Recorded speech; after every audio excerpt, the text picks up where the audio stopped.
ఒకటో సమూయేలు గ్రంథము 28వ అధ్యాయము 5వ వచనంలోకి.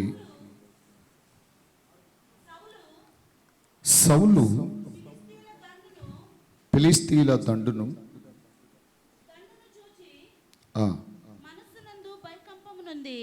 మనస్సునందును భయకంపమునుంది యెహోవా యొద్ద విచారణ చేయగా యెహోవా స్వప్నము ద్వారానైనను ఊరీము ద్వారానైనను ప్రవక్తల ద్వారానైనను ఏమియు సెలవీయకుండెను. అప్పుడు సౌలు నా కొరకు మీరు కర్ణ పిశాచము గల ఒక స్త్రీని కనుగొనడి. నేను పోయి దాని చేత విచారణ చేతునని తన సేవకులకు ఆజ్ఞయివ్వగా వారు చిత్తము ఎందోరులో కర్ణ పిశాచము గల ఒకటి ఉన్నదని అతనితో చెప్పిరి. ప్రేమ కలిగినటువంటి దేవుని సంగమా, ప్రభువైనటువంటి యేసుక్రీస్తు నామములో మరి వాక్యము ఇలా ఉన్నది. సౌలు ఫిలిష్తీయుల దండును చూసి మనస్సునందును భయకంపమునుంది. యెహోవా యొద్ద విచారణ చేయగా యెహోవా స్వప్నము ద్వారానైనను ఊరీము ద్వారానైనను ప్రవక్తల ద్వారానైనను ఏమియు చెలవేయకుండెను. సౌలు మొట్టమొదటిగా చాలా అభిషేకపూర్ణుడు. ప్రజలు విన్నపాన్ని విన్న దేవుడు ఆయన. కారణం ఏంటంటే ప్రజలు అడిగారు. సమూయేలు దగ్గరికి వెళ్ళి మనవి చేశారు. అందరికీ రాజులు ఉన్నారు, అందరికీ రాజులు ఉన్నారు, రాజుల కింద మంత్రులు ఉన్నారు, వారికి సైన్యాధిపతులు ఉన్నారు, ఆనందంగా సాగి వెళ్ళిపోతున్నారు వాళ్ళు. మాకైతే ఏ రాజు లేడు. దేవుడే ప్రవక్తల ద్వారా మాట్లాడుతూ ఆ ప్రవక్తలు పాలెములో ఒక దండోర వేయించి దేవుడు ఇలా చెప్పాడు, మీరు ఇలాగా ఉండమని చెప్తూ ఉన్నారు. మాకంతగా సాటిస్ఫాక్షన్ లేకుండా పోయింది. ప్రవక్త అయినటువంటి సమూయేలు గారు, మీరు మాకు ఒక రాజును దేవుడిని అడిగి మాకు దయచేసి రాజును నియమించమని ఇశ్రాయేలు ప్రజలందరూ కూడా అడిగారు. అప్పుడు ఇశ్రాయేలు ప్రజలకి వత్తాసు పలికినటువంటి, వత్తాసు పుచ్చుకున్నటువంటి సమూయేలు గారు, దైవజనుడు సమూయేలు వెంటనే దేవుని దగ్గరికి వెళ్ళి ఇలాగ మనవి చేశాడు. నాదా, సత్యస్వరూపుడైనటువంటి దేవా, ప్రజలు ఇలాగ అనుకుంటున్నారు అన్నప్పుడు దేవుడు చాలా బాధ నొందాడు. హల్లెలూయా. దేవుడు నమ్మదగిన దేవుడు. ఆయన పరిపాలన న్యాయబద్ధమైనటువంటి పరిపాలన. దేవుడు పరిపాలన ఎలా ఉంటుందంటే అందులో లంచాలుండవు. దేవుని పరిపాలనలో ఎలా ఉంటుందంటే ఆయనకి దిక్కులేని వారికి ఒక న్యాయం, ధనికుడికి ఒక న్యాయం అనేటువంటిది ఉండదు. ఆయన సర్వభౌమాధికారం కలిగిన దేవుడు కనుక మానవుని హృదయంలో ఉన్నటువంటి హృదయ ఆలోచనలు ఎరిగిన దేవుడు కనుక ఎవరికి ఏ అన్యాయం జరిగినా వెంటనే ప్రతీకారాన్ని తీర్చగలిగిన దేవుడు. న్యాయవంతుడిగా ఉన్న నీకు ఒక అన్యాయం జరిగితే గుండెలు బాదుకుని ఏడుస్తూ ఉంటాం. నా పక్షాన న్యాయం తీర్చేవారు ఎవరు లేరా? ఒక్కోసారి న్యాయ పరిపాలన అనేటువంటిది అన్యాయంగా మార్చబడితే ఆ వ్యక్తి ఎంత ఘోరమైనటువంటి స్థితిలో వెలిపిస్తాడో మనందరికి తెలుసు. అందుకే దేవుడు అన్ని వ్యవస్థల్లో కల్లా ప్రధానమైనటువంటి వ్యవస్థ ఏంటంటే న్యాయ వ్యవస్థ. న్యాయ వ్యవస్థ మీద ఆధారపడి ఉన్నాయి ప్రపంచ దేశాలు. ఆ తర్వాత అనేకమైనటువంటి వ్యవస్థలు ఉన్నాయి. కానీ వ్యవస్థ అనేటువంటిది న్యాయమును అన్యాయముగా మార్చగలిగితే ప్రజలు ఎంత నష్టపోతారో మనందరూ తెలుసు. ప్రియమైనటువంటి ఈ దేవుని సంఘం, మరి ఉన్నతమైనటువంటి స్థితిలో ప్రజలందరూ కూడా సౌలుని, అంటే సౌలు అనేటువంటిది సౌలుని ఇంతవరకు ఏం కోరుకోలేదు, కానీ ప్రజలు సౌలు పలానా వ్యక్తిని కోరుకోలేదు. కానీ సమూయేలుని విజ్ఞాపన చేసినప్పుడు పరిపాలన ఎవరు చేస్తున్నారంటే, అంతకు మునుపు యెహోవా పీరియడ్లో దేవుడు కొందరిని న్యాయాధిపతులుగా నియమించాడు. న్యాయాధిపతులే పరిపాలన చేయాలి. ఆ తర్వాత న్యాయాధిపతులలో కూడా పోయి ప్రవక్తలు నియమించాడు దేవుడు. ప్రవక్తలే పరిపాలన చేయాలి. దేవుడి దగ్గరికి వెళ్ళి ప్రజలకు ఏం కావాలో ఆ వర్తమానాన్ని, ప్రవక్త అంటే జరిగిపోయిన దానిని, జరగబోతున్న దానిని, ప్రస్తుతం జరుగుతున్న దానిని తెలియపరచగలిగిన వాడే ప్రవక్త. అంటే ఆత్మవశ్యమై ఉన్నవాడు, దేవుని ఆత్మను కలిగిన వాడు, దేవతల ఆత్మను అంటాడు. ఈ మాట నెబుకద్నెజరు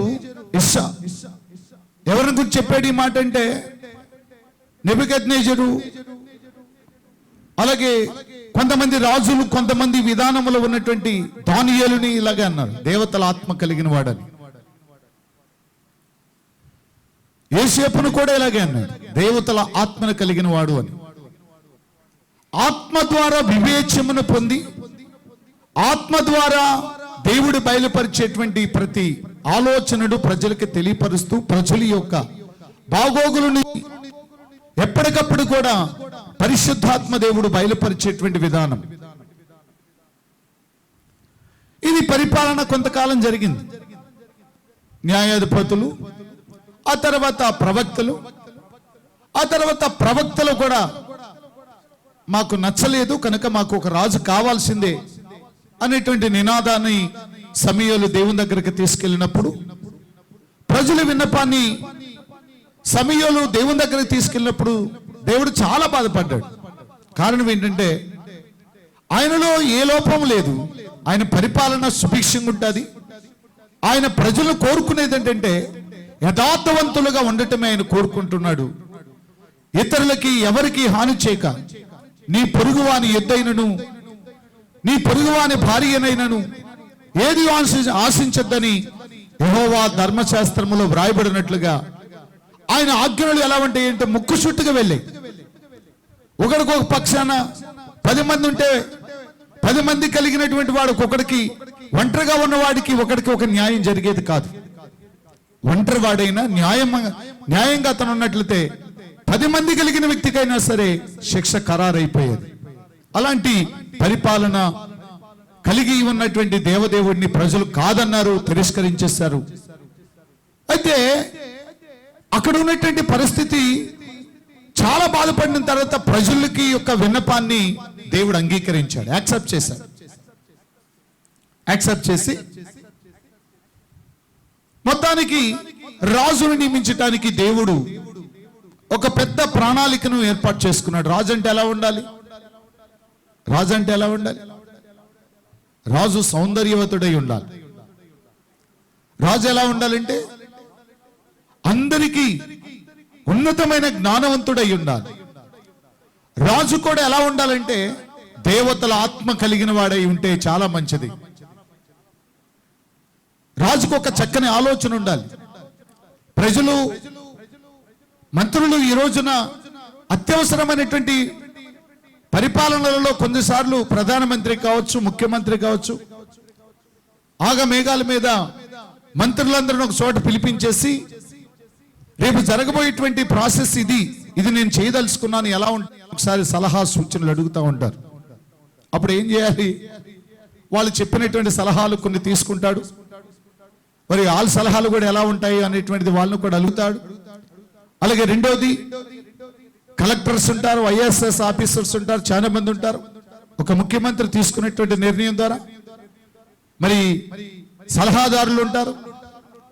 మరి ఇవన్నీ కూడా సలహా తీసుకొని ఒక పథకమైన ఏదైనా సరే మంత్రి గారు ముందుగా ప్రవేశపెట్టాలంటే అందరూ సలహాలు తీసుకుని ఆ పథకాన్ని తీసుకుంటారు. దేవుడు కూడా ఒక దినాన్ని ఆలోచించేశాడు. ఒక రాజుని నియమించాలంటే ఎలా ఉండాలి ఆ రాజు? దేవుడు ఏర్పాటు చేసినటువంటి ఒక రాజు, మనుషులు ఏర్పాటు చేసినటువంటి రాజులు కాదు. మనుషులు ఏర్పాటు చేసుకునేటువంటి రాజులు ఎలా ఉంటారంటే ఇప్పుడు ఈ రోజున ఒకప్పుడు న్యాయవంతులైనటువంటి పరిపాలన ఉండేది. రాజ్యాంగంలో కొన్ని నియమాలు ఉన్నాయి. హత్యలు చేయని వాడు, దౌర్జన్యం చేయనటువంటి వాడు, మంచి సాక్ష్యం కలిగిన వాడు ఎమ్మెల్యేగా ఎంపీలుగా ఉంటారు అనేటువంటిది ఒకప్పుడు ఉండేటువంటి విధానం. ఇప్పుడు కూడా ఉందనుకోండి. దాన్ని అంతగా ఎవరో ఆచరణలో తీసుకెళ్తున్నారు. దానిని అంతగా ఎవరు ఆచరణలో తీసుకుని వెళ్ళి దాన్ని పాటిస్తున్నారు. ఇప్పుడు డబ్బు కావాలి, మెయిన్ ధనం కావాలి. ధనం లేనటువంటి వ్యక్తి ఎమ్మెల్యేగా తీసుకోరు. కానీ ఇటీవల కాలంలో విచిత్రమైనటువంటి సందర్భాలు ఉన్నాయి. మరి ఇప్పుడు ఎంపీలు కొందరు ఈ పరిపాలనలో మంత్రిగా ఉన్నటువంటి ముఖ్యమంత్రి గారు మరి పరిపాలనకు ముందుగానే ఒక పేదలు బలహీన వర్గాలను కొంతమందిని తీసుకొని వారికి సపోర్ట్నిచ్చి ఈ రోజున ఎంపీలుగా ఎమ్మెల్యేలుగా గెలిచిన వారు కూడా చాలా మంది ఉన్నారు. యాక్సెప్ట్ చేయాల్సిందే. మంచి ఒక ఉన్నతమైనటువంటి వ్యక్తిని ఈ రోజున ఒక సామాన్యమైనటువంటి వ్యక్తులను తీసుకొని ఎమ్మెల్యేలుగా నియమించినటువంటి దాఖలాలు కూడా ఉన్నాయి. చాలా సంతోషం. ఒకప్పుడు ఈ విధానం లేదు. ఇప్పుడిప్పుడు ఇలాగా మంచి వ్యక్తులను కోరుకొని సమాజానికి కుళ్ళు పట్టినటువంటి సమాజానికి మంచి పేరు తేవాలంటే మంచివాడు నిలబడాలి. అయితే దేవుడు ఆ రోజున మరి ఇశ్రాయేలు ప్రజలకి ఒక మంచి రాజుగా నిలబెట్టాలంటే ఎవరు కావాలి అంటే దేవుడు సెలెక్ట్ చేసినటువంటి వ్యక్తి ఏమై ఉండాలి? రూపసి అయి ఉండాలి. చూసిన వెంటనే ప్రజలు ఆకర్షితులు అవ్వాలి. 2 బలశాలి అయి ఉండాలి. 3 ఆత్మవశుడైనటువంటి వ్యక్తి కూడా అయి ఉండాలి. మరి మనుషులు కోరుకున్న వ్యక్తి కాదు. అప్పుడు దేవుడు ఇశ్రాయేలు ప్రజలందరిలో కూడా దేవుడు కోరుకున్నటువంటి వ్యక్తి ఎవరంటే బెన్యామీను గోత్రంలో ఉన్నటువంటి కీష్ కుమారుడు అనేటువంటి సౌల్ని దేవుడు రాజుగా సెలెక్ట్ చేశారు. సెలెక్ట్ చేసిన తర్వాత దేవుడు సమూయేలును పంపించేసి సమూయేలుని అతను అభిషేకించమని దేవుడు చదివించాడు. అభిషేకించాడు. మరి అభిషేకించిన వెంటనే ప్రవక్తలలో ఇతను కూడా ఒక ప్రవక్తగా మార్చబడ్డాడంట. కొత్త భాషలో మాట్లాడాడు.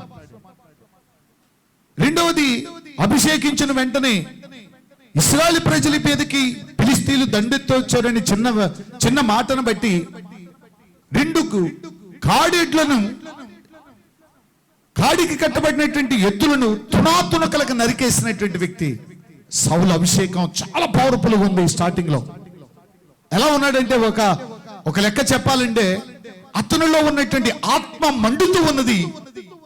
ప్రజలకు ఏమైనా చేయాలి. నాయకత్వం అంటే ఏదో ప్రారంభం బాగానే ఉంటుంది కానీ ఎండింగ్ వచ్చేటప్పటికి అట్టర్ ఫ్లాప్ అయిపోతుంది. నేను నిలబడాలి ఎలక్షన్లు అనుకుంటారు, పోటీ పడతా ఉంటారు. కొన్నిసార్లు నేను నిలబడి గెలవాడాలి. గెలిచిన దాకా ఒక ఆరాటం, గెలిచిన తర్వాత ఇంకొక ఆరాటం. గెలిచిన దాకా ఒక మంచి ఉన్నతమైనటువంటి ఆరాటం ఉంటుంది, ప్రజలకు ఏదో చేయాలని. ఆ తర్వాత అక్కడి నుంచి పరిపాలన ఎలా ఉంటుందంటే ప్రజలు నిర్ణయిస్తారు. ఆమె పెట్టేంలేండి, గెలిపించేంలేండి, ఏం చేస్తున్నాడు ఆ వ్యక్తి అనేటువంటిది అనేక విమర్శలకు లోనవుతా ఉంటారు. అందుకే అంటాడు బైబిల్ గ్రంథంలో దేవుని వాక్యం ఎలా ఉన్నదంటే ప్రసంగి అధ్యాయంలో 7వ అధ్యాయం 8వ వచనాన్ని మనం చూసినట్లయితే కార్య ఆరంభము కంటే కార్య అంతము మేలంటాడు. కార్య ఆరంభము బాగానే ఉంటది. ఈరుడిగా, ధీరుడిగా, శూరుడిగా చాలా ఉన్నతంగా ఉంటది. కానీ ప్రారంభం బాగున్నటువంటి పరిస్థితి కొద్ది కాలమే ఉంటది. అది తర్వాత అట్టర్ ఫ్లాప్ అయిపోయేటువంటి పరిస్థితులు ఈ రోజున చాలా మందిలో ఉంటారు. ఆ కార్యదీక్ష చేసేటప్పుడు ఎన్నో పోరాటాలు, ఎన్నో అవమానాలు, ఎన్నో ఇబ్బందులు, విమర్శించేవాళ్ళు, ప్రశ్నించేవాళ్ళు ఎంతో మంది ఉంటారు. ఆయనను కార్యదీక్షత కలిగినటువంటి వానికి ఈ పరిస్థితులు ఎవరు ఈ పట్టింపులు పట్టించుకొనక తను వెళ్ళవలసినటువంటి గమ్యస్థానానికి అతను వెళ్ళిపోవటమే ప్రథమమైనటువంటి ఆ ఒక కార్యదీక్ష కలిగిన వ్యక్తికి ఉండేటువంటి లక్షణం. అది ఒకానొక దినమున ఒక గురువు గారు కొంతమంది శిష్యుల్ని పిలిచాడంట. పిలిచి విలు విద్య నేర్పించి కొందరికి బాణాలు ఇచ్చి ఒక చెట్టు మీద ఉన్నటువంటి ఒక పక్షిని చూపించి విలు విద్యను మళ్ళా ఒకసారి ప్రాక్టీస్ చేస్తూ వీళ్ళు ఎంతమంది విలు విద్యలో ఆరుతేరిన వారు ఉన్నారు అనేటువంటిది అన్వేషణ చేస్తూ ఉన్నాడు. అప్పుడు ఒక్కొక్క శిష్యుడు వచ్చి, బాబు నీకేం కనపడుతుంది చెట్టు మీద అన్నప్పుడు, చెట్టు మీద కాయలు కనపడుతున్నాయి, చెట్టుకి పోతుంది, చెట్టుకి ఆకులు ఉన్నాయి, చాలా పెద్ద చెట్టు, పెద్ద చెట్టు కనపడుతుంది అన్నాడు. అలాగే అక్కడ ఉన్నటువంటి పక్షిని చూడట్లేదు. అందరూ అలాగా ప్రశ్నించుకొస్తూ వస్తున్నప్పుడు లాస్ట్గా ఒక విద్యార్థిని గురువు గారు ప్రశ్నించారు. బాబు అందరూ చెప్పినటువంటి ప్రశ్నలన్నీ విన్నాను, లాస్ట్గా నీ ప్రశ్న కూడా వినాలనుకుంటున్నాను. నీకు ఏం కనపడుతుందంటే, నాకు ఏమీ కనపట్లేదు, కానీ చెట్టు కనపట్లేదు, ఆ చెట్టు మీద ఏమీ కనపట్లేదు, కానీ నాకు ఒక పక్షి మాత్రమే కనపడుతుంది అంటాడు. అప్పుడు చెప్పాడు గురువు గారు, వీడు నిజమైనటువంటి విలువిద్య కలిగినటువంటి శిష్యుడని. ఆ గురువు గారు ఆ శిష్యుడిని మెచ్చుకుంటాడు. అలాగే మన ఎదుట ఎన్నో ఇబ్బందికరమైనటువంటి పరిస్థితులు ఉన్నా దాన్ని చూసి వెళ్ళేవాడు కాదు నాయకత్వం కలిగిన వాడు. సమస్యలు ఉంటాయి, పరిస్థితులు ఉంటాయి, పొగిడే వాళ్ళు ఉంటారు, తిట్టే వాళ్ళు ఉంటారు, విమర్శించే వాళ్ళు ఉంటారు. యేసు ప్రభు వారు ఒక కొండ మీద ప్రసంగం చేస్తున్నప్పుడు ఆ ప్రసంగం వినటానికి చాలా మంది వెళ్ళారు. అందరూ యేసు ప్రభు వారిని ఆ ప్రసంగం వినటానికి వెళ్ళలేదు. కొందరు విమర్శించే వాళ్ళు ఉన్నారు, యేసు ప్రభు ఎలా ఉంటాడో అని చూద్దామని వెళ్ళేవాళ్ళు ఉన్నారు, యేసు ప్రభు చేసే అద్భుతాలు చూసొద్దామని వెళ్ళేవాళ్ళు ఉన్నారు. కొందరు యేసు ప్రభు వారి యొక్క ప్రధానమైనటువంటి సారాంశాన్ని విని ఆత్మానుసారంగా నడిచి వెళ్ళే వాళ్ళు కూడా కొందరు ఉన్నారు. ఏమే దేవుని నామములో ప్రభు మనకి ఇచ్చినటువంటి అద్భుతమైనటువంటి యేసు ప్రభు వారు భూమి మీద చాలా మంది కూడా విమర్శించారు. స్టార్టింగ్ లో అందరూ కూడా విమర్శించారు యేసు ప్రభు వారి బోధ మాకు అక్కర్లేదన్నారు. లాస్ట్ కి కనుక యేసుక్రీస్తు బోధ ప్రపంచానికి చాలా అవసరం. మరి కేరళ రాష్ట్రంలో కూడా ఈ రోజున కొన్ని బస్సుల్లో కొన్ని వాక్యాలు రాసి అంటించి మరి కొంత మరి రాష్ట్రానికి యేసుక్రీస్తు బోధ కావాలి అని చెప్పేసి కొన్ని రాష్ట్రాలు కోరుకుంటున్న సందర్భాలు ఉన్నాయి. ప్రియమైనటువంటి దేవుని పిల్లలారా, మరి ఇలాంటి పరిస్థితుల్లో దేవుడు సౌలుని దేవుడు కోరుకుంటే ఎలా ఉన్నాడు అంటే, స్టార్టింగ్ చాలా మండాడు, చాలా ఆసక్తికరంగా ఉన్నాడు, కానీ లాస్ట్కి వచ్చేటప్పటికి ఫెయిల్యూర్ రాజ్, విఫలమైపోయాడు. కార్య ఆరంభంలో బాగానే ఉన్నాడు, కానీ ఎండింగ్ లాస్ట్కి వచ్చేటప్పటికి అతడు అంతగా దేవుని ఉద్దేశానుసారంగా నడిచి ప్రజలని సాటిస్ఫాక్షన్ గా నడిపించగలిగినటువంటి వ్యక్తికి కనపడలేదు, ఫెయిల్యూర్ అయిపోయాడు. అయితే ఒకానొక దినమున ఈ రాజు పరిపాలనకు వచ్చిన తర్వాత అక్కడ ఆ దేశంలో ఉన్నటువంటి ఆ కర్ణపిశాచ్ చోది చెప్పేవాళ్ళు, చిల్లింగితనం చేసేటువంటి వాళ్ళు దేశ బహిష్కరణ చేసేసారు. దేశ బహిష్కరణ చేసిన తర్వాత మరి ఏం జరిగింది అంటే, కొంతకాలానికి దేవుని యొక్క ఆత్మ కూడా సౌలుకు దూరం అయిపోయింది. సమూయేలు లేరు, సమూయేలు కూడా చనిపోయారు. ఇప్పుడు ఇతనికి దేవుని నుండి వర్తమానం కావాలి. ఏ వర్తమానం? ఫిలిస్తీన్లు నేను చంపగలనా, నేను తరిమితే వారిని పట్టుకోగలనా, ఫిలిస్తీన్లు నేను హతము చేయగలనా అనేటువంటి ఆలోచన చెప్పేవారు ఇప్పుడు లేరు. అందుకనే సంగమా, నీవు ఎవరి మీద ఆధారపడకూడదు. ఎవరి మీద ఆధారపడాలి? నీ కాళ్ళ మీద నువ్వు ఆధారపడాలి ముందు. ఏంటి చాలా మంది అంటా ఉంటారు, పాస్టర్ గారు మీరు లేకపోతే మేము ఏమైపోతామండి. నేను లేకపోతే దేవుడు ఉన్నాడు. దేవుని మీద ఆధారపడాలి మీరు. మీ ప్రార్థన దేవుడు వింటాడు, మీ మనవులు దేవుడు వింటాడు, మీ కన్నీరిటిని దేవుడు చూస్తాడు, మీ సమస్యలని దేవుడు చూస్తాడు. మీరు ప్రార్థించిన వెంటనే ఎన్నో కార్యాలు మీ పట్ల దేవుడు చేస్తాడు. పాస్టర్ గారు ఈ రోజు నుండొచ్చు, వెళ్ళిపోవచ్చు, కానీ పాస్టర్స్ మీద డిఫెండ్ అవ్వకూడదు. ఇప్పుడు సంఘం నీవు దేవుని మీద ఆధారపడి బ్రతకాలి. మీ దేవునిని నమ్ముకోవాలి. ఆయన సర్వశక్తి కలిగిన దేవుడు, ఆయన సర్వాంతర్యామైనటువంటి దేవుడు ఆయన. కనుక ఇప్పుడు సౌలుకి ఎందుకు దేవుడు దూరం అయిపోయాడు? సౌలుకి ఎందుకు దేవుడు దూరమై ప్రత్యుత్తరం ఇవ్వకుండా సమాధానం చెప్పుకొని ఎందుకున్నాడంటే ఆజ్ఞ అతిక్రమించాడు రాజు. ఏంటది? ఒక దైవజనుడు అర్పించవలసినటువంటి అర్పణ తొందరపడి ఏం చేయబడ్డది? దేవుని కోపానికి కారకుడయ్యాడు. అందుకే సమూయేలుని దేవుడు పంపించి సమూయేలు ద్వారా ఒక చిన్న హెచ్చరిక ఎందుకు ఇచ్చాడంటే, నీ రాజ్యము నీ పొరుగువాని చేతుల్లోకి వెళ్ళిపోయింది, ఇక నీ రాజ్యం నిలవనేరదు. ఆనాటి నుంచి ఎప్పుడైతే మనము దేవుని మాట వినుకోకుండా మన స్వబుద్ధిని ఆధారం చేసుకొని స్వయిష్టానుసారంగా మనం ఎప్పుడైతే నడవటం ప్రారంభిస్తామో దేవుడు నీ పట్ల కార్యాలు ఆగిపోతాయి. నీ పట్ల ఎందుకు కార్యాలు ఆగిపోయాయంటే నీవు దేవుని మాట వినక దాన్ని అనుసరించి నడుచుకునక, ఎవరి మాట విని అనుసరిస్తూ ఉంటావంటే ఎవరో లోకానుసారమైనటువంటి వ్యక్తి నువ్వు శ్రమల్లో ఉన్నప్పుడు, ఒకవేళ నీకు రోగములో ఉన్నప్పుడు, ఒకవేళ నువ్వు నిందలో ఉన్నప్పుడు, నీ కష్టాన్ని చూసి నిన్ను చూస్తానికి వచ్చి నిన్ను పరామర్శించడానికి వచ్చినప్పుడు అప్పుడు నువ్వేం చేస్తావో తెలుసా? కష్టాల్లో ఉన్నప్పుడు నీకేమీ దరి మందలు ఏమీ తెలియనప్పుడు వాళ్ళు వచ్చి చిన్న సలహా చెప్తారు. సార్ ఇదేదో దెయ్యంలాగుంది, మంచి రోగం సమస్యలో ఉంది కనుక మీ ఎన్ని మందులు వేసినా తగ్గట్లేదు కనుక వాళ్ళు వచ్చి ఏం చెప్తారు తెలుసా?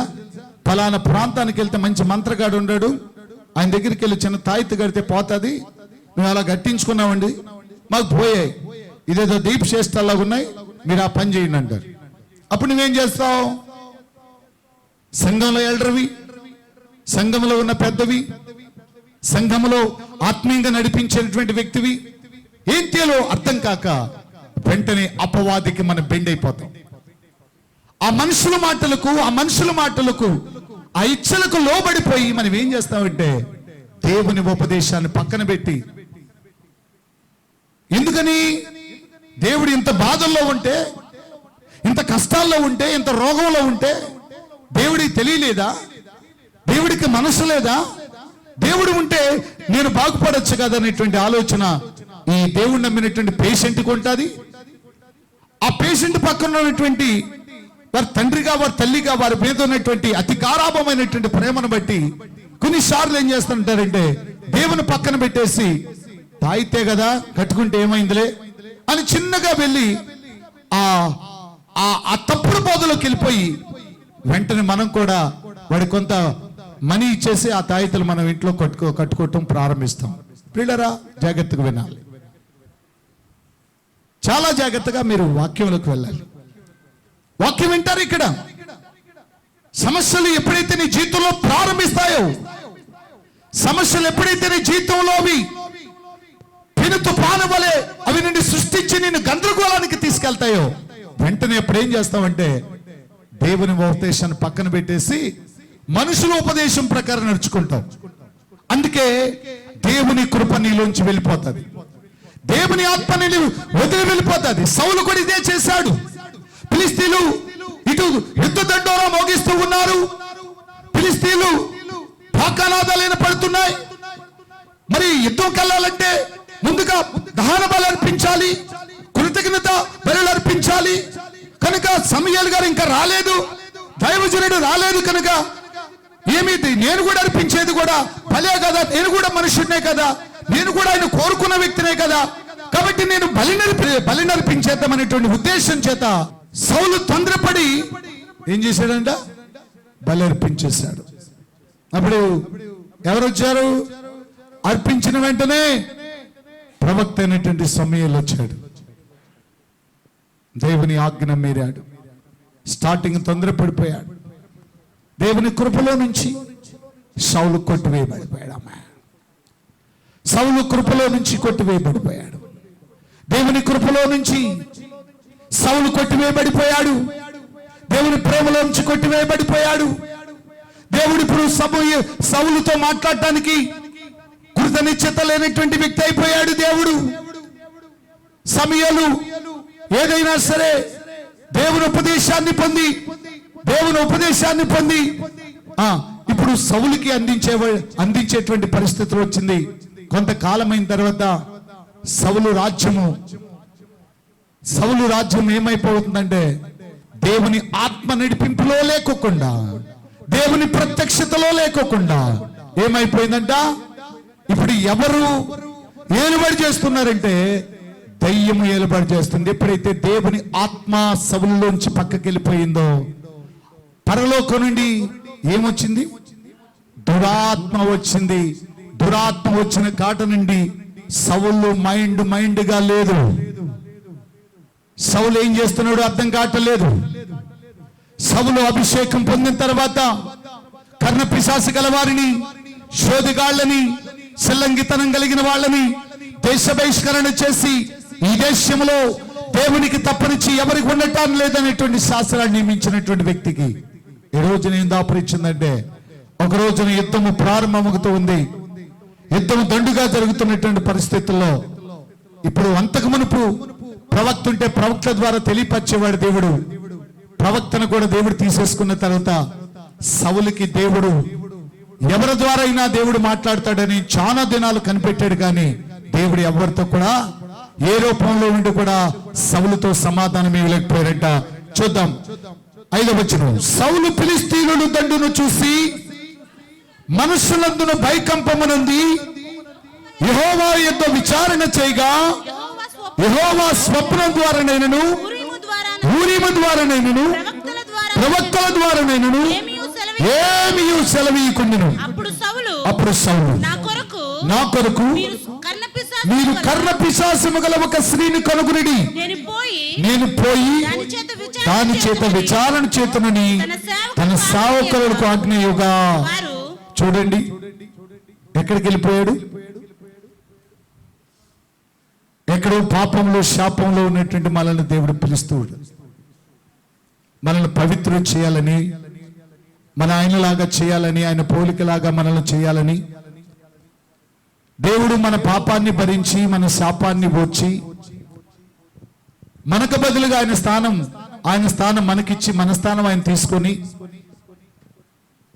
ఆయన ఎంతగానో మనకి త్యాగం చేస్తే ఒక చిన్న సమస్య మన జీవితంలో ప్రారంభమైన వెంటనే దేవుని కృపలోంచి తొలగిలిపోతా ఉన్నాం. ఇది ఎంతవరకు సమంజసమని దేవుని పేరిట మిమ్మల్ని అడుగుతూ ఉన్నాను. దేవుడు ఒకవేళ నిన్ను పరీక్షిస్తూ ఉంటాడు. ఒకవేళ దేవుడు నిన్ను పరిశోధిస్తూ ఉంటాడు.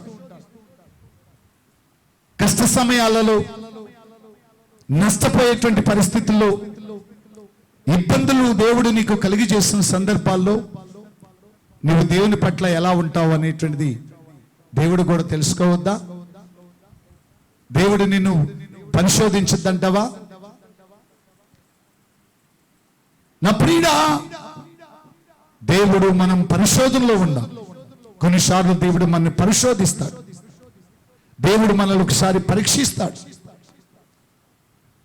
దేవుని పట్ల నీకున్న యథార్థత ఎలా ఉన్నదో, నువ్వు నా నిజమైనటువంటి కుమారుడిగా ఉన్నావా లేదో అని దేవుడు పరీక్షించడా? నువ్వు ఒక షాప్కి వెళ్తావు. షాప్కి వెళ్ళిన తర్వాత అక్కడ స్టీల్ సామాన్లు కొట్టుకెళ్ళావు అనుకోండి, ఏ వస్తువు అంటే ఆ వస్తువు కొనుక్కొని వచ్చేస్తావా? ఓ 2 గేదెలు కొనడానికి వెళ్ళావు అనుకోండి, గేదెల్ని పరిశోధించవా? దానికి ఎన్ని పళ్ళు ఉన్నాయి, గేది ఉదయం పూట ఎన్ని లీటర్లు ఇస్తుంది, సాయంకాలం ఎన్ని లీటర్లు ఇస్తుంది, ఇది ఎన్ని వేతలు వేసింది, పరిశోధించుకుంటే కొంటావా? ఓ పొలాన్ని కొనేటప్పుడు పరిశోధించవా? ఇది రిజిస్టరా, నాన్ రిజిస్టరా, ఇది డీకేనా, పరిశోధించవా? ఈ పొలం ఏ మూల తిరిగింది, ఇది బిల్డింగ్ కి అనుకూలమా, పరిశోధించవా? ప్రియులరా, ఒక బట్టల షాప్కి వెళ్ళినప్పుడు వస్తువును పరీక్షించవా, పరిశోధించవా? ఏ వస్తువు అంటే ఆ వస్తువు, ఏ బట్ట అంటే ఆ బట్టను కొనుక్కొని రాగలుగుతావా? ఒక మనిషిగా శాశ్వత కాలము కూడా అది వేసుకో, ఒక 10 రోజులు, ఒక సంవత్సరం ఎంత ఉంటుంది, దాని కొరకు ఇన్ని పరిశోధనలు చేసి దాన్ని కొనటానికి ప్రయత్నం చేస్తావు. శాశ్వతుడైనటువంటి దేవుని రాజ్యములో నిరంతరము నిత్యము యుగయుగాలు ఉండే ఆ దేశంలో ఉండటానికి దేవుడు నిన్ను పరిశోధించడా, పరీక్షించడా? నా ప్రియమైన దేవుని సంగమా, దేవుడు నిన్ను పరీక్షిస్తున్నప్పుడు కొన్ని ఇబ్బందులు ఎదురవుతాయి, కొన్ని పరిస్థితులు నీకు ఆనందాన్ని ఇవ్వవు, కొన్నిసార్లు అనారోగ్యంతో పాలవుతావు. మరి దేవుడు ఉంటే నాకు ఇలాగ జరిగిద్దా, దేవుడు ఉంటే నా గతి ఇలాగ అవుతాదా? దేవుడి మీద పరిశోధిస్తూ, దేవుణ్ణి విమర్శిస్తూ దేవుని కృపలో నుంచి వెళ్ళిపోవటానికి చాలా మంది ఈ రోజున దాపరించారు. అందుకే ప్రారంభము బాగానే ఉంది, కానీ వారి ఆత్మీయ జీవిత రాను ఎలాగైపోయిందంటే ఆత్మీయతలో దిగజారి వెళ్ళిపోతా ఉన్నాం. శ్రమల్లో ధైర్యం వహించి నువ్వు సేవిస్తున్న దేవుడు నిత్య జీవం కలిగిన దేవుడని, నువ్వు ఆరాధిస్తున్న దేవుడు సర్వశక్తి కలిగిన దేవుడని, ఏదో కొన్ని మేలులు జరిగిన తర్వాత హల్లెలూయా అని, మేలు జరగకపోతే ఏంటంటే అందనటువంటి ద్రాక్షకాయలు అందలేదని ఒక నక్క స్టార్టింగ్ లో అనుకున్నదంట, ద్రాక్షకాయలు నేను తినాలి, చాలా మంది చెప్పారు చాలా పుల్లగా ఉంటాయి, తీగా ఉంటాయి, చాలా అందంగా ఉంటాయని ఒక ద్రాక్ష తోటకి వెళ్ళిందంట ఒక నక్క. వెళ్ళి ఆ ద్రాక్షకాయల కొరకు ఎగురుతుందంట, ఒక పందిరి మీద ఉన్నటువంటి ద్రాక్షకాయల్ని అందుకోవటానికి. అవి చాలా హైట్ లో ఉన్నాయి, ద్రాక్షకాయలు చెక్కలేదు ఆ నక్కకి. అప్పుడు అది నిరాశ చెంది ఆ ద్రాక్షకాయల్ని దూషించుకుంటూ వస్తుందంట. ఇవి పుల్లకాయలు, ఇవి అందని ద్రాక్షకాయలు, ఇవేమీ బాగోలేదు, పోతే పోనీలే అనుకుంటూ వచ్చేస్తుందంట. ఈ రోజున మేలు జరిగితే ఒకటి, కీడు జరిగితే ఒక లెక్కన. విశ్వాసిగా ఈ రోజున దేవుని కృపలో నుంచి బయటికి వెళ్ళిపోతున్నటువంటి వ్యక్తిగా ఉన్నావేమో ఒకసారి ఆలోచించండి. సౌలు ఎక్కడికి వెళ్ళాడంటే ఆత్మీయ స్థితిలో ఉన్నటువంటి వ్యక్తి లాస్ట్ కి దేవుని ఆజ్ఞను అతిక్రమించి లాస్ట్ కి ఎక్కడికి వెళ్ళిపోయాడంటే లోకంలో కలిసిపోయాడు, లోకానుసారమైన జీవితంలోకి వెళ్ళిపోయాడు. ఆత్మీయత లేదు, పరిశుద్ధత లేదు, పరిపూర్ణత లేదు, ఉన్నతమైనటువంటి ఉపదేశాన్ని పోగొట్టేసుకున్నాడు. లాస్ట్ కి దిక్కు లేనటువంటి ఒక అనాథగా మిగిలిపోయాడండి. ప్రవక్తలలో ఒక ప్రవక్తగా ఉన్నటువంటి సౌలు 2 కాడి ఎడ్లను తునాతునకల నరికి ఇశ్రాయేలు ప్రజలకి ఛాలెంజ్ విసిరినటువంటి గొప్ప ప్రతిష్ట కలిగినటువంటి వ్యక్తి సౌలు. మంచి గ్లామర్ పర్సన్, ఇశ్రాయేలు ప్రజలందరిలో కూడా ఉన్నతమైనటువంటి బహు ఎత్తడి కలిగినటువంటి వ్యక్తి సౌలు. ఇంతటి అభిషేకాన్ని దేవుని కృపలోంచి పోగొట్టుకుని దిక్కి లేనటువంటి వ్యక్తి అయిపోయాడు. ఇప్పుడు ఎక్కడికి వెళ్ళాడు? దేవుని దగ్గర విచారణ చేసినప్పుడు దేవుడు ప్రత్యుత్తరం ఇవ్వలేదు, దేవుడు సమాధానం ఇవ్వలేదు. ఇప్పుడు ఎక్కడికి వెళ్ళాడు అంటే కర్ణ పిశాచి కలిగినటువంటి స్త్రీని కనుగొనడి. శోధిగాళ్ళ దగ్గరికి వెళ్తున్నాం ప్రియమైనటువంటి దేవుని బిడ్డలారా. ఏ సమస్యలో ఉన్నా దేవుడు నీతో మాట్లాడగలిగిన వాడు. దేవుడు ఎందుకు నీతో మాట్లాడటం లేదంటే నీలో పాపం ఉన్నది, నీలో గర్వం ఉన్నది, నీలో అహంకారమైన మనసు ఉన్నది, నీలో దేవునికి నచ్చని కార్యాలు కొన్ని ఉన్నాయి. హృదయంతరంగంలో చెడును దాచుకొని, హృదయంతరంగంలో పాపమును దాచుకొని, హృదయంతరంగంలో నీచమైనటువంటి బుద్ధులు దాచుకొని నువ్వు గంటల తరబడి ప్రార్థన చేసినా దేవుడు నీ ప్రార్థన వినడు. దేవుడు ఆయన నీ ప్రార్థన వినాలంటే నీలో ఉన్న పాపాన్ని వదిలిపెట్టాలి, నీలో ఉన్న చెడును వదిలిపెట్టాలి, నీలో ఉన్నటువంటి అసహ్యమైనటువంటి లోకానుసారమైన జీవితాన్ని వదిలిపెట్టాలి. ఏమీ వదిలిపెట్టుకోకుండా మొత్తం దాచుకొని ఫ్యాషన్ గా, స్టైల్ గా ఒక డ్రెస్ కోడ్ వేసుకొని పేపర్లో పోజులు ఇవ్వటానికి, టీవీలో కనపడటానికి ఈ రోజున పరిశుద్ధుడని మాటలు చెప్పుకొని గారడి చేసేటువంటి జీవితం నటిస్తున్నటువంటి ఓ క్రైస్తవుడా, దేవుడు నీ ప్రార్థన ఎందుకు వింటలేదంటే నీలో నీచపు బుద్ధులు ఇంకా పోలేదు, నీలో లోకానుసారమైనటువంటి పాపం ఇంకా పోలేదు.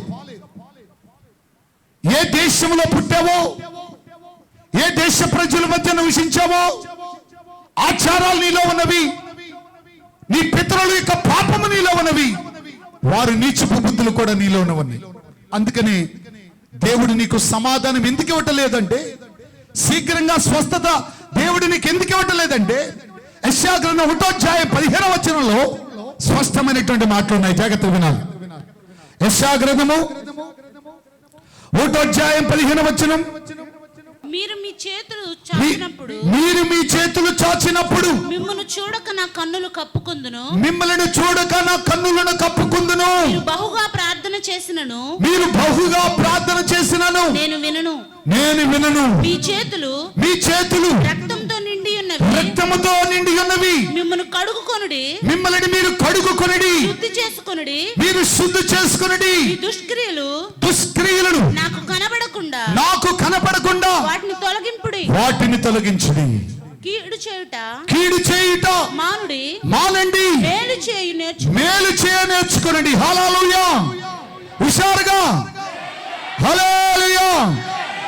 దేవుడు సౌలు యొక్క ప్రార్థన ఎందుకు వినలేదంటే, సౌలు హృదయము పాపముతో నింపబడ్డది, అంధకారముతో నింపబడ్డది.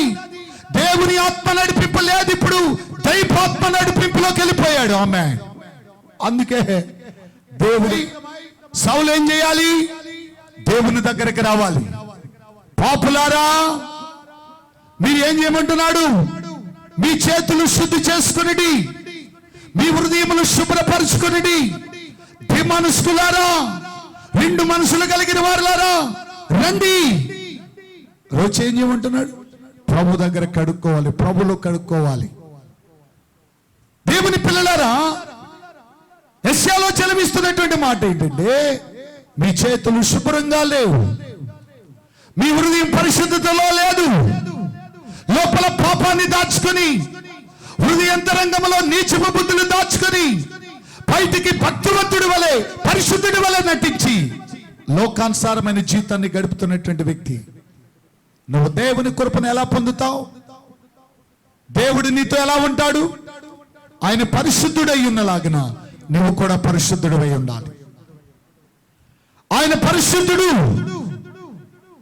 ఆయనతో సహవాసం చేయాలంటే నువ్వు కూడా పరిశుద్ధుడు అయి ఉండాలి. కనుక నా ప్రియమైనటువంటి దేవుని బిడ్డలారా, దేవుడిని ప్రార్థన ఎందుకు ఇంటలేదు అంటే, సామెతలు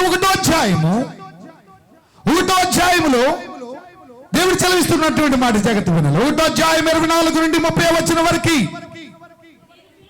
నేను పిలువగా మీరు వినకపోతిరి, మీరు వినలేదు, నా చేయి చాపగా ఎవరునూ లక్ష్య పెట్టలేదు, నేను చెప్పిన బోధ ఏమీ మీరు వెనక త్రోసివేసితిరి, నేను గద్దించగా మీరు లోబడకపోతిరి. కాబట్టి మీకు అపాయం కలిగినప్పుడు నేను నవ్వెదను, మీకు భయము వచ్చినప్పుడు నేను అపహాస్యం చేసేదను. భయము మీ మీదికి తుఫాను వలె వచ్చినప్పుడు, సుడిగాలి వచ్చినట్లు మీకు అపాయం కలిగినప్పుడు, మీకు కష్టమును దుఃఖమును ప్రాప్తించినప్పుడు నేను అపహాస్యం చేసేదను. నన్ను గురించి మొరపెట్టుదురు గాని నేను ప్రత్యుత్తరమేమియు ఇవ్వకుందును. ఎప్పుడు ఎదుగుతావు దేవుణ్ణి? నీ క్షేమకాలంలో ఉన్నప్పుడు. ఇర్మియా గ్రంథము 22:23 వచనములో నీ క్షేమకాలములో దేవుడు నీతో మాట్లాడినప్పుడు నేను విననని నీ వంటివి, నా మాట వినకపోవుట నీ బాల్యము నుండి వాడికగా చేసుకున్నావు. ప్రియుడా, దేవుడు నీకు ఆరోగ్యంగా ఉన్నప్పుడు, దేవుడు నీ క్షేమాన్ని ప్రేమించి నీకన్ని వసతులు కలిగి ఉన్నప్పుడు, నీకన్ని ఉన్నప్పుడు, ఆరోగ్యం ఉన్నప్పుడు, ఉద్యోగం ఉన్నప్పుడు, భర్తను భార్య కలిగి ఉన్నప్పుడు, భర్తకు భార్య పిల్లలు కలిగి ఉన్నప్పుడు దేవుడు నీతో మాట్లాడాడు. ఏమని? నా ప్రియుడా, ప్రయాసపడి భారం వస్తున్న సమస్తమైన జనులారా, నా దగ్గర రండి, నేను మీకు విశ్రాంతిని కలిగి చేస్తానని. కష్ట దుఃఖాలలో నీ పాపాన్ని వదిలి నా దగ్గర రమ్మని దేవుడు నీతో మాట్లాడాడు. సేవకుల ద్వారా మాట్లాడాడు, ప్రసంగాల ద్వారా మాట్లాడాడు, యూట్యూబ్ ద్వారా మాట్లాడాడు, ఫేస్బుక్ ద్వారా దేవుడు మాట్లాడాడు, టీవీల ద్వారా మాట్లాడాడు, సభల ద్వారా మాట్లాడాడు, మైకుల ద్వారా మాట్లాడాడు. వింటున్నావా? వస్తున్నావా? నాకు కాదులే బోధ, నాకు కాదులే ప్రసంగం అని ధిక్కరించావు, నాకు కాదులే అన్నావు. ఈ సభ, ఈ మీటింగ్స్ ఎవరి కోసం అంటే లోబడిన ప్రజల వైపే ఈ ప్రసంగం. పాపంలో ఉన్న వాళ్ళారా, శాపంలో ఉన్న వాళ్ళారా, నిరాశలో ఉన్న వాళ్ళారా, దేవుడు నిన్ను పిలుస్తున్నాడు. కొంపలన్నీ కాలిపోకమనిపే, ప్రళయాలు తల్లడిలకు మనిపే, రాజ్యాలు అశాంతితో నింపకమనిపే, దేశంలో కరువులు రాకమనిపే, దేశంలో అల్లర్లు కలగకమనిపే దేవుడు నిన్ను పిలుస్తున్నాడు. ఎప్పుడు పిలిచాడు? అన్ని బాగుండగా, కాళ్ళు చేతులు బాగుండగా, నీ నాడు కొట్టుకుని చుండగా, నీ గుండె కొట్టుకుని చుండగా, నీకు అన్ని విషయాలు పనిచేసినప్పుడు దేవుడు నిన్ను పిలిచాడు. జబ్బులు ఉన్నప్పుడు నిన్ను పిలవలేదు. పిలిచాడు. ఏ పిలవడ్డావా? లోబడుతున్నావా? ఎప్పుడు ఎదుగుతావు దేవుణ్ణి? కాలు ఇరిగిపోయినప్పుడు, పక్షవాతం వచ్చినప్పుడు, హార్ట్ అటాక్ వచ్చినప్పుడు, ప్రణయాలు సృష్టించినప్పుడు, తల్లిని బిడ్డని దేవుడు వేరు చేసినప్పుడు, ఇంటిలో నీకు అనుకున్నవన్నీ జరగనప్పుడు, కొంపంతా కాలిపోయి జీవితం అంతా నాశనమైపోయి పత్రమైపోయినటువంటి స్థితిలో ఉన్నప్పుడు దేవుడి దగ్గరకు వస్తావా? అయిపోయింది, అప్పటికే సర్వనాశనం అయిపోయింది. దేవుడు ముందుగానే నీకు చెప్పాడు, దేవుడు ముందుగానే దేవుడిని పిలిచాడు. దేవుడు ఎందుకు పిలిచాడంటే రాబోతున్నటువంటి నష్టము నీకు రాకుండా ఇంకా దీర్ఘాయుష్మంతుడిగా ఉండాలని, ఆయన సురక్షితమైనటువంటి కాపుదలలో ఉండాలని, నీవు ఆయన కొరకు మహిమకరంగా వాడబడాలని, ఇంకా నీవు అనేక చెట్టు ఆయుష్కాలం అంత ఆయుష్కాలాన్ని ధరించుకొని ఆయన కొరకు బ్రతకాలని ఆశపడ్డాడు. ఏమైందో తెలుసా? ప్రళయం నిన్ను కమ్మింది, నీ పాపము నిన్ను పట్టుకుంది, నీ శాపము నిన్ను తరిమింది, నీ పాపము నిన్ను హతం చేసే వరకు కూడా దేవుడు హతం చేయలేదండి. నువ్వు చేసిన తిరుగుబాటే, నువ్వు నేర్చుకున్న బోధే, నువ్వు వెంబడించినటువంటి ఉపదేశమే, నువ్వు అనుసరించినటువంటి ఆ చెడ్డ నడవడికే కాలయముడిలాగా నిన్ను కాటేసింది. ఆమేన్. దేవుడు కాదు, దేవుడు తన పిల్లల్ని ఎప్పుడు అన్యాయం చేయడు. నువ్వు అనుసరించిన నీ పాపము నిన్ను తరిమి పట్టుకుంది. ఆ పాపమే నీకు మనసులో నెమ్మది లేకుండా చేసింది. ఆ పాపమే కట్లు పామలను నిన్ను కాటేసింది. ఆమేన్. పాపం చేయవాడు పాపానికి ఏమయ్యాడు? దాసుడా. పాపం పరిపక్వమై మరణమును కన్నాది. మరణ పంచులోకి వెళ్ళిపోతున్నటువంటి ఒక క్రైస్తవుడా, మరణపు అంచులో ఉన్నటువంటి ఉన్న ప్రియ సహోదరి సౌలు ఊరిముల ద్వారా, నేను ప్రవక్తల ద్వారా, నేను కళల ద్వారా, నేను దర్శనాల ద్వారా, నేను సౌలుకి దేవుడు ఎందుకు దూరం అయిపోయాడంటే సౌలు దేవునికి స్థానం లేదు. సౌలు హృదయంలో దేవునికి స్థానం లేదు. లోకానికి స్థానం ఉంది, అధికారానికి స్థానం ఉంది, గర్వానికి నిలయంగా ఉన్నాడు. అందుకే గర్విష్ఠుడికి దేవుడు విరోధి. ఆమె గర్విష్ఠుడికి దేవుడు విరోధి అయి ఉన్నాడు. అందుకే నా ప్రియమైనటువంటి దేవుని బిడ్డలారా, ప్రభువైనటువంటి యేసుక్రీస్తు చలవిస్తున్నటువంటి మాట సామెతల 15:29 వచనాన్ని ఒకసారి విందాం. భక్తిహీనులకు యెహోవా దూరస్తుడు, నీతిమంతుడు ప్రార్థన ఆయన అంగీకరించును. భక్తిహీనుడికి యెహోవా దూరంగా ఉంటాడు, నీతిమంతులకు ఆయన సమీపంగా ఉంటాడు. హల్లెలూయా. అందుకే ఈ యొక్క మధ్యాహ్న సమయంలో సంగమా, దేవుని యొక్క ప్రేమ కలిగిన సంగమా, దేవుని స్వరక్తము చేత కొనబడిన సంగమా, నీ హృదయంలో దేవునికి స్థానం ఉన్నదా?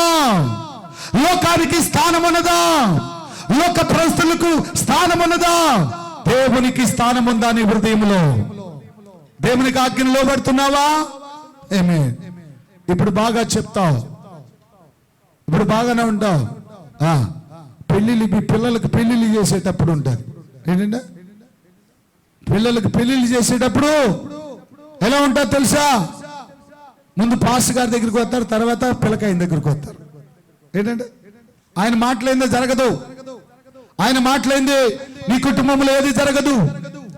ఆత్మపూర్ణులైనటువంటి దైవజనుల ఆలోచన ప్రకారం వెళ్ళం.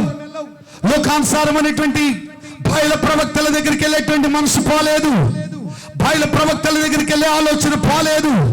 లోకము నీలో ఉన్నది, లోకాశలు నీలో ఉన్నవి, ఇది దేవుడా అంటావు. ఆమె దేవుడు ఎప్పుడు నీకు సమీపంగా ఉంటాడు, దేవుడు ఎప్పుడు నీకు దగ్గర అవుతాడు. ఆయన ఆజ్ఞ విని, ఆయన ఆజ్ఞకు లోబడి, ఆయన ఆజ్ఞానుసారంగా నువ్వు నడిచినప్పుడే పూర్ణ మనసుతో, పూర్ణ వివేకంతో, పూర్ణ శక్తితో, పూర్ణ బలముతో ఆయన అనుసరించగలిగితే యెహోవా నీకు సమీపంగా ఉన్నట్లుగా ఈ లోకంలో ఏ జనుడికి యెహోవా ఎలా ఉంటాడంట? దగ్గరగా ఉంటాడు. ద్వితీయోపదేశకాండం 4:7 చక్కని మాట ఉంది, చదవండి. ద్వితీయోపదేశకాండము ఏలైనగా, త్వరగా, ఏలైనగా మనం ఆయనకు మొరపెట్టినప్పుడు మన దేవుడైన యెహోవా మనకు సమీపంగా ఉన్నట్టుగా మరి ఏ గొప్ప జనమునకు ఏ దేవుడు సమీపంగా లేడు. చెప్పలు కొట్టాలి హుషారుగా. ఏలైనగా ఆపదలు వచ్చినప్పుడు, నీకు శ్రమలు సంభవించినప్పుడు దేవుడు నీకు సమీపంగా ఉండే దేవుడు. ఆయన నాకు బలం లేదు, నాకు శక్తి లేదు, ఇది భయంకరమైన క్యాన్సర్, దీనిని తప్పించడానికి నా వల్ల కాదు, ఇది వచ్చినోడు సావాల్సిందే అని చెప్పే దేవుడు కాదు ఆయన. ఆయనకు అసాధ్యమైన కలదా? సమస్తాన్ని సాధ్యం చేయగలిగిన దేవుడు ఆయన. అందుకే నా ప్రియమైనటువంటి దేవుని బిడ్డలారా, ప్రభువైనటువంటి యేసుక్రీస్తు చలవిచ్చినట్లుగా దేవుడు మనల్ని ఏ స్థితిలోనైనాను, ఏ పరిస్థితుల్లోనైనాను లేవనెత్తగలిగిన దేవుడు. కీర్తన గ్రంథం 46:6 దేవుని మాటలు ఒకసారి చదువుదాం.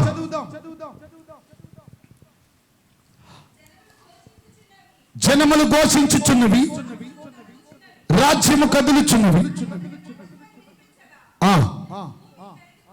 కీర్తనలు 46:6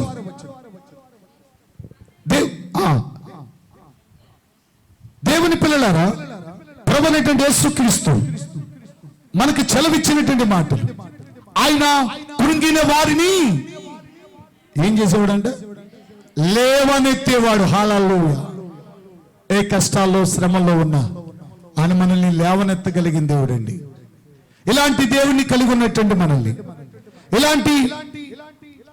ఇలాంటి మహిమ కలిగిన దేవుని మనం కలిగి ఉన్నందుకు దేవుణ్ణి స్తుతించాలి, దేవుణ్ణి మనం ఆరాధించాలి. పిల్లరా, సౌలు పతనానికి కారణం ఎవరు? సౌలే. ఈ రోజు నీకు విజయములో, విజయ పరంపరములో ముందు కొనసాగలేకపోవటానికి కారణం ఎవరు అంటే నీవే. ఒక ఆశీర్వాదములో ముందుకు వెళ్ళలేకపోతున్నావంటే కారణం ఎవరంటే దేవుడు కాదు. దేవుడు ఎవరికి అన్యాయం చేయడు. అందుకే యోబు అంటాడు, సర్వశక్తి కలిగిన దేవుడు ఎవరికి అన్యాయం చేయడు. సర్వశక్తి కలిగిన దేవుడు ఎవరికి అన్యాయం చేయడు. నీ అన్యాయమే, నీలో ఉన్న పాపమే నిన్ను ఏ విధంగా నడిపిస్తుందంటే అది సర్వసత్యంలోకి నడిపించదు, అది సర్వ వినాశంలోకి నడిపిస్తుంది నీ పాపం. ప్రియమైనటువంటి దేవుని బిడ్డలారా, దేనితోనైనా చెలగాటమాడు, కానీ దేవునితో చెలగాటమాడు. ఆటాడుట చాలా ప్రమాదకరం. దేవుడు చెలవిస్తున్నటువంటి మాట, సౌలు ప్రతిష్ఠతను పోగొట్టుకున్నాడు. సౌలు దేవుని ఆజ్ఞను వదిలేశాడు. దేవుడు మాటను ధిక్కరించాడు. దేవుడు తన ప్రజల కొరకు ఉన్నతమైన వ్యక్తిగా దేవుడు సౌలుని ఏర్పాటు చేస్తే, దేవుడు మాట వినక, దేవుని ఉద్దేశాన్ని నెరవేర్చక ఏం చేయబడ్డాడు? దేవుని కోపానికే బలైపోయాడు. లాస్ట్ కి సౌలు ఏమైపోయాడు తెలుసా? భక్తిహీని చేతుల్లో హతమైపోయాడు. లాస్ట్ కి ప్రతిష్టత కలిగినటువంటి వ్యక్తి ఏ విధంగా అయిపోయాడో తెలుసా? ఊరిముల దగ్గరికి వెళ్ళాడు, ప్రవక్తల దగ్గరికి వెళ్ళాడు, దేవుడు సమాధానం ఇవ్వలేదు. ఎక్కడికి వెళ్ళాడంటే దయ్యాల దగ్గరికి వెళ్ళాడు. దయ్యాల సహాయం తీసుకున్నాడు. అదే యుద్ధంలో జోనాతాను చనిపోయాడు. సౌలు కొడుకులు ఇద్దరు చనిపోయారు. అలాగే సౌలు కూడా హతుడైపోయాడు. లాస్ట్కి ఎక్కడికి వెళ్ళిపోతుందంటే, సౌలు ప్రతిష్ఠించబడినటువంటి రాజు ఫిలిష్తీయుల యొక్క రాజు కోట ఆవరణంలో చిరచ్ఛేదన చేయబడి వేలాడి తీయబడ్డది ఆమె. చూడండి ఎంత పరిస్థితికి దాపరించింది. ఈ దేవుడు నువ్వు కూడా దేవుని వదిలేసి వెళ్ళిపోదాములే, దేవుడి దగ్గర మేలు లేవనుకుంటున్నావా? దేవుడు మేలు చేసే దేవుడు, ఆశీర్వదించే దేవుడు, ఆదరించే దేవుడు, ప్రేమించే దేవుడు, ప్రార్థనకి సమాధానం ఇచ్చే దేవుడు. ఏ సమయంలోనైనా ఏ పరిస్థితుల్లోనైనా ఆయన నీకు ఆన్సర్ ఇచ్చే దేవుడు. ఆయన అలాంటి దేవుడిని కాదని ఎక్కడికి వెళ్తున్నావు? ఎండమావుల కొరకు బాటిసారి నీళ్ళని పరుగుదోలినట్లుగా పరుగుదోలుతున్నావా? సాతాను నిన్ను వెరవేయటానికి, సాతాను నిన్ను అనేక రకాలైనటువంటి అట్రాక్షన్లకి నువ్వు లోనవుతున్నావా? ప్రియమైన సహోదరి, సహోదరుడా, సౌలు వలె నిన్ను దేవుడు నిన్ను కోరుకున్నాడు. ప్రజలకి ప్రార్థన పరురాలుగా, ప్రజలకి ఒక ఆశీర్వాదకరంగా దేవుడు నిన్ను పిలిస్తే, లాస్ట్కి నువ్వేమైపోతున్నావు? దేవుని కృపలో నుంచి తొలగిపోయి భ్రష్టత్వంలో నీచుడిగా, ఈ లోకానుసారమైనటువంటి జీతాన్ని కలిగి, ఈ లోకానుసారమైనటువంటి బ్రతుకుతూ ఉన్నతాశీర్వాదాలు కలిగిన దేవుడు వదిలేసి, జీవజల ఓటైనటువంటి దేవుడు వదిలేసి, నిత్య జీవం కలిగిన దేవుడు వదిలేసి, నిత్య జీవం కలిగినటువంటి నీటి బుగ్గైన దేవుడిని వదిలేసి ఎక్కడికి వెళ్ళగలవు? ఎక్కడికి వెళ్ళి ఆశీర్వాదం పొందగలవు? ఎవరు నిన్ను ఆదరిస్తారు దేవుళ్లాగా? ఈ దేవుళ్లాగా ఎవరు నిన్ను ప్రేమిస్తారు? ఈ దేవుళ్లాగా నీ పాపాలు ఎవరు క్షమిస్తారు? ఈ దేవుళ్లాగా ఎవరు నిన్ను ఆదరిస్తారు? ఈ దేవుళ్లాగా నీతో మాట్లాడేవాడు ఎవడున్నారు? ఈ మంచి దేవుడిని వదిలేసి, ఈ మంచి ప్రేమ కలిగిన దేవుడిని వదిలేసి ఎక్కడికి వెళ్ళి నువ్వు ఆదరణ పొందటానికి ప్రయత్నిస్తున్నావు. సౌలు వలె దేవుడు ప్రేమను వదిలేశావు. ఒకవేళ దేవుడిని ప్రార్థన సమాధి పోతే నీలో ఒక పాపం ఉన్నదేమో, దేవునికి నచ్చని కార్యాలు ఉన్నావేమో, దేవుని మెచ్చనటువంటి జీవితం నీలో ఉన్నదేమో. అదొకసారి పరిశోధించుకోవటానికి ఎందుకు నువ్వు సమయం ఇవ్వట్లేదు? ఎందుకు దేవుడికి నువ్వు సమయాన్ని ఇవ్వకుండా గర్వ హృదయంతో నువ్వు అడిగిన వెంటనే దేవుడు నాకు సమాధానం చెప్పలేదని, దేవుడు నన్ను ఆశీర్వదించలేదని, దేవుడి మీద అలిగి, దేవుడి మీద సొనిగి, ఇశ్రాయేలు ప్రజలు అరణ్యంలో 6 లక్షల మంది దేవుడు ప్రాణం కడితే ఇద్దరు వాగ్దాన భూములకు వెళ్ళినటువంటి పరిస్థితుల వలె ఈ రోజున సంఘములో ఉన్నటువంటి నీవు ఆయన రాకడ ప్రత్యక్షతలో, ఆయన రాకడలో నువ్వెంతమంది ఎత్తబడతారో నాకేం అర్థం కావట్లేదు. ఎత్తబడే గుంపులో ఉన్నావా? విడిచిపెట్టేటువంటి గుంపులో ఉన్నావా? ఎలాగ ఉన్నావు? ప్రియుడా, ఈ దేవుడు నిత్య జీవము కలిగిన దేవుడిని, ఈ దేవుడిని నమ్మినటువంటి వారు ఎన్నడూ సిగ్గునందరు అనేటువంటి మాట ఈ యొక్క మధ్యాహ్న కాల సమయంలో తెలుసుకోవాలని ప్రభు పేరట మనం చేస్తూ ఉన్నాం. సౌలు ప్రారంభము ఎలా ఉన్నదంటే మంచి ఆత్మపురుడిగా నింపబడ్డాడు. లాస్ట్కి వచ్చేటప్పటికి దయ్యాల బోధ చేత నింపబడిపోయాడు. మరి నువ్వు ఏ బోధలో ఉన్నావో నాకు తెలియదు కానీ, ఏ పరిస్థితిలో ఉన్నావో నాకు తెలియదు కానీ, చూసొద్దామని వచ్చున్నావేమో, ఇల్లు వద్దామని వచ్చున్నావేమో. నా ప్రియుడు ఒకసారి ఆలోచించు. ఈ దేవుడు నిత్య జీవం కలిగిన దేవుడిని హృదయపూర్వకంగా మరి పూర్ణ హృదయంతో, పూర్ణాత్మతో, పూర్ణ వివేకంతో నువ్వు ఆరాధిస్తే దేవుడు తప్పనిసరిగా దేవుడు నీకు సాయం చేయగలడు. ఆమేన్. మరి సౌలు వలె ప్రారంభించి సౌలు జీవితం వలె లాస్ట్ కి తన తలను చెరుచేదలు చేయబడి ఒక అనామకుడు శవం వలె వేలాడగట్టబడినటువంటి స్థితిలోకి వెళ్ళిపోవటానికి ప్రయత్నిస్తున్నామేమో. ఇది మంచి ఆలోచన కాదని ప్రభు పేరిట మనం చేస్తున్నాం. ఇప్పుడే ఒకవేళ దేవుడు నీకు సమాధానం ఇవ్వని ఉన్నాడంటే దానికి కారణం అవిధేయతలే. ఈ సమయమందు నువ్వు ప్రార్థన ఆలకించిన దేవుడు ఒకసారి అందరూ కళ్ళు మూసుకొని నీ అవిధేయతలు ఒప్పుకుందాం. మన పొరపాట్లు ఏది ఉన్నా దేవుడు నీకు నాకెందుకు సమాధానం ఇవ్వట్లేదని ఒకసారి నీ హృదయాంతరంగాన్ని పరిశోధన చేసుకో. ఉదయకాలం నుండి సాయంకాల సమయం వరకు నీ హృదయాన్ని ఒకసారి ఆలోచించాయి. నీ నోటి మాటలు, హృదయ ధ్యానం దేవునికి ఎలా ఉన్నదో, ఇష్టంగా ఉన్నావా, అయిష్టంగా ఉన్నావా పరిశోధన చేసుకొని ఒకసారి శుద్ధి చేసుకోగలిగితే దేవుడు మరలా నిన్ను నూతన పరచగలడు, నిన్ను పరిశుద్ధపరచగలడు.